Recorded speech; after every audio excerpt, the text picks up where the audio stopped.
1071 The Boss, classic rock of the 70s, 80s, and more. It's Michele Amabile. Joining me for lunch today is Charlotte Caffey, guitarist and songwriter for the Go-Go's. She wrote We Got the Beat, a lot of the songs that you know and love, and there's new Go-Go's documentary out. You might have seen it on Showtime. Plus, they've got a new song called Club Zero. Charlotte, I am so happy to have you here. Welcome to 1071 The Boss. Hey, Michelle. Hey, Charlotte. I am thrilled to have you on the phone. When I was in junior high, we did this news program, and I was assigned reviewing an album. I did Beauty and the Beat, and you'll be happy to know I gave it a rave review. I know you were worried about that.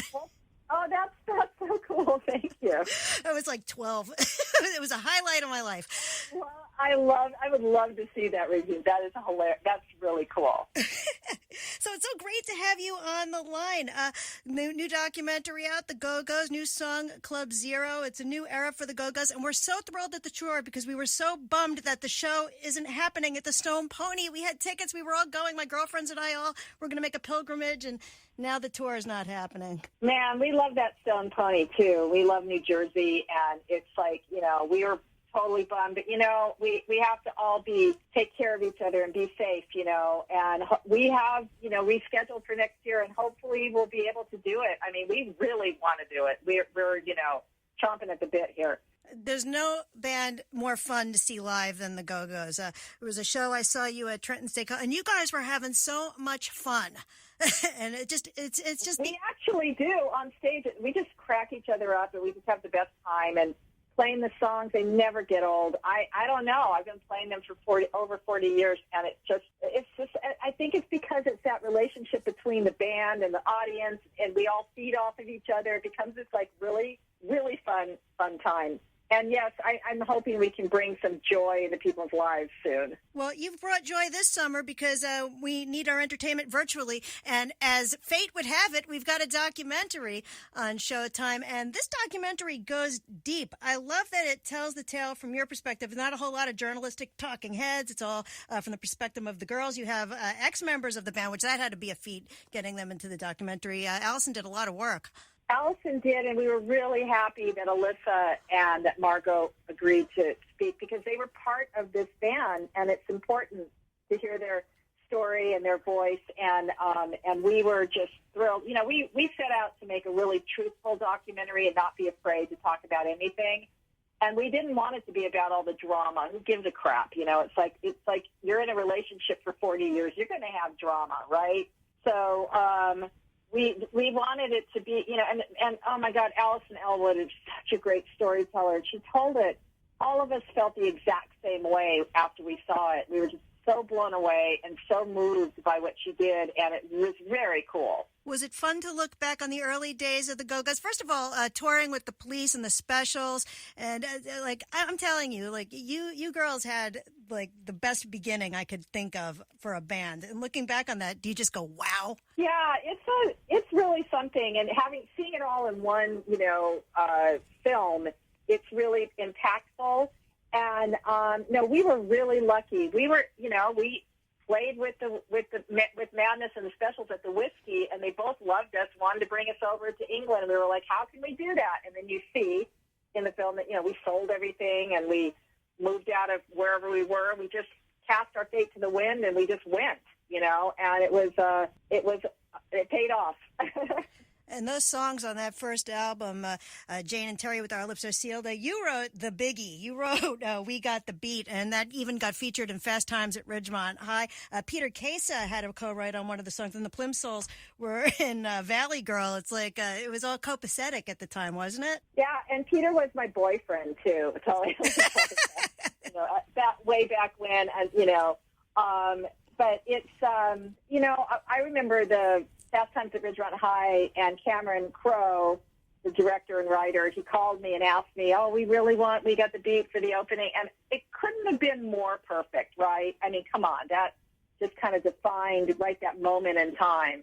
And it's that first album is so special and it's dear to my heart, and it's really something. And Jane Weedland's lyrics are phenomenal in that, and she was like 20 years old, It's crazy. There were so many great tracks on that album. Skid Marks on My Heart still holds up for me. Linda, she wrote those lyrics. Yeah, Linda wrote Skid Marks. It's like the lyrics, which is really a great song too.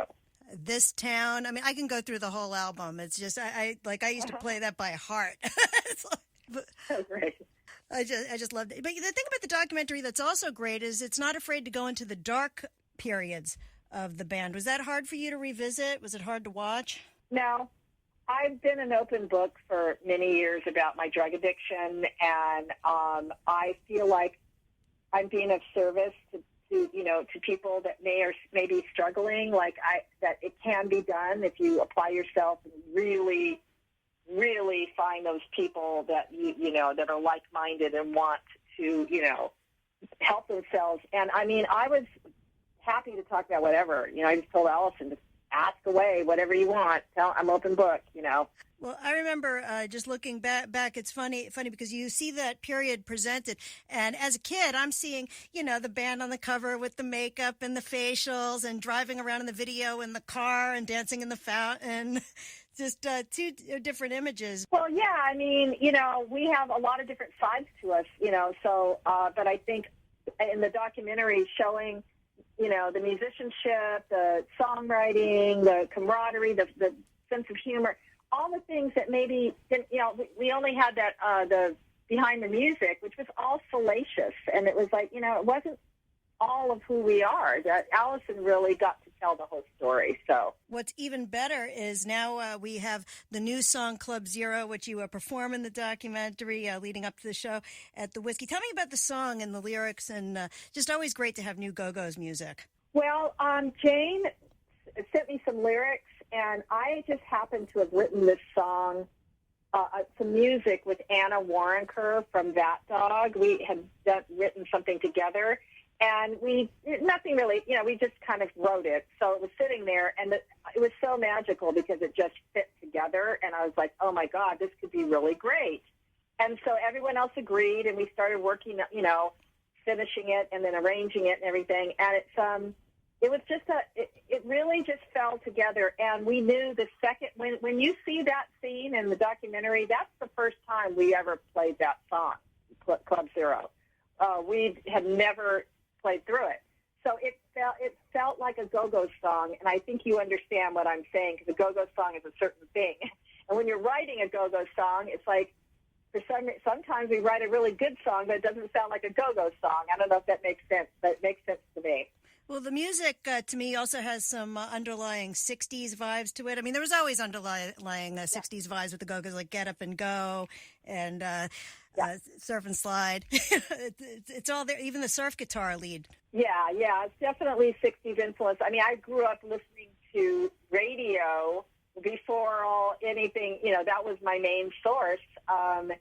The radio back then was really all over the place, from rock to, pop to country. I mean, it was all in one format. It wasn't like different formats. So I got a great education in songs and in music. And you were a bass guitarist and taught yourself how to play the guitar. That's impressive, because teaching yourself how to play the guitar, I mean, you didn't have YouTube videos or anything like that back then to teach you. Well, it's fun. Yeah, it's funny because I approached the little lead parts like Our Lips Are Sealed, the dee-dee-dee-dee-dee-dee, it's kind of like just melodic, and I write melodically. Melody is my strength, and, so I just kind of went with that. I didn't know what I was doing. None of us knew it. That was the fun part, not knowing what you're doing, and you just keep going, and then you figure it out, something out. But Charlotte, the melodies are what sticks in the brain. Even Vacation, like that always sticks in your. That stands out. It was there with Turn to You and Head Over Heels, and even the later material. And God Bless the Go-Go's, by the way. I love that album too. I played that one to death when that came out. Did you happen to see the musical on Broadway by any chance? I wanted to go so bad, and now there's no Broadway shows. Well, it's gonna. They're gonna. When performances are allowed to come back, there'll be. It does. There's performances around the country of that. So you should see that if you can. It's really fun because several of the songs from God Bless the Go-Go's are in that. Oh, awesome. I love that album. Love that album just so much.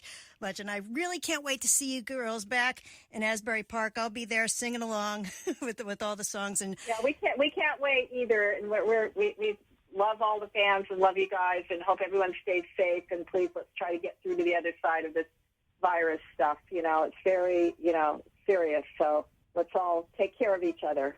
Thank you, Charlotte. And of course, looking forward to seeing Jane's hair color next summer. It always changes. It's always. Yeah, I always look forward to that too. Thank you, Charlotte. Thank you for calling in 107.1 The Boss. This was a treat. Thank you. Okay, bye-bye. Bye, Michelle. Bye. Charlotte Caffey of the Go-Go's new documentary out on Showtime right now. New single, Club Zero. 107.1 The Boss.